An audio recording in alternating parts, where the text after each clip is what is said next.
So let's shift gears again. I want to talk a little bit about the local ecosystem here in Boston. Um, some people have claimed that this is a bad place to start a consumer internet company. What do you think? I think it's a great place to start a consumer internet company, and I hope to become one of many great examples of the business that you can build. And of course, there are some that exist today, and I think there'll be many more that we'll see in the future. At the end of the day, I would argue for an ecosystem to work around any type of business, you need probably three things. Access to capital, access to talented people, and I think access to people who are willing to help independent of financing or independent of joining your company. And I think if you look at what Boston has, there's an adequate supply of all three. And I think there's an adequate supply of people that are not here today that are willing to come in all three of those categories. So Amazon's not here, eBay's not here. Some of the pillar e-commerce companies aren't in this region, so you can't draw on them for poaching workers. You can't draw on people who work there to advise you, at least as easily. How do you get around that challenge? Well, I think it's interesting because a lot of times we end up asking the question: does this person have e-commerce experience or not? When the first e-commerce companies were being built, no one had e-commerce experience, and when you're trying to redefine a business, especially one where, I would argue there's, in some cases, not been a lot of innovation in e-commerce in the last decade. Sometimes there's benefit to getting a new type of person. But, I don't know, if you look, call it function by function, I think there's access to the right types of people. You might have to work a little bit harder, I would imagine. For us, the only exception is in the jewelry fulfillment side of the equation. So, we have a team that manages the production. Every piece is made to order. And there is not a big talent pool here, nor is there a big supplier pool. And we're opening a New York office for that in particular. So, I'm sure there are other exceptions other companies run into, but for us, I think there's adequate supply across the board. Got it. What are the unique strengths of this ecosystem? So the things that you mentioned, those are true of several places. Is there anything uniquely special or strong here that is different from other places?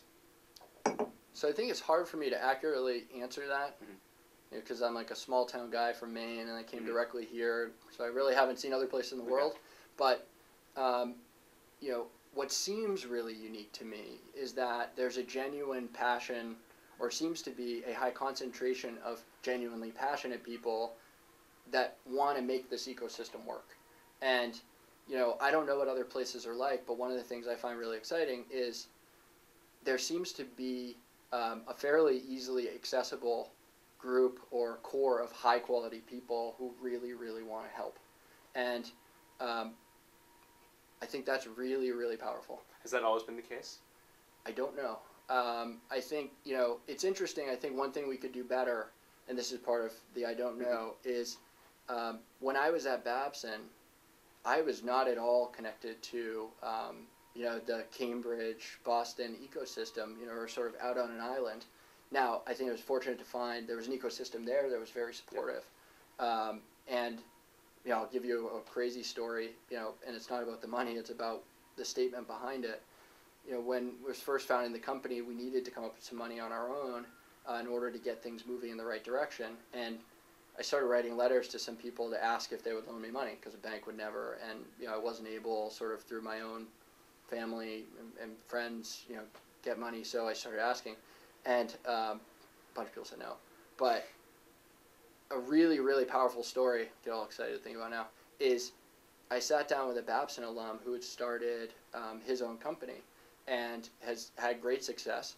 And I sat down and I just said, I want to spend time with you at lunch just to really understand how you did it and just learn from you. And if I could just learn one thing, that'd be the most powerful thing in the world. And in the course of that conversation, I never asked him for any money. I did tell him that I was, trying to get money to push this ahead.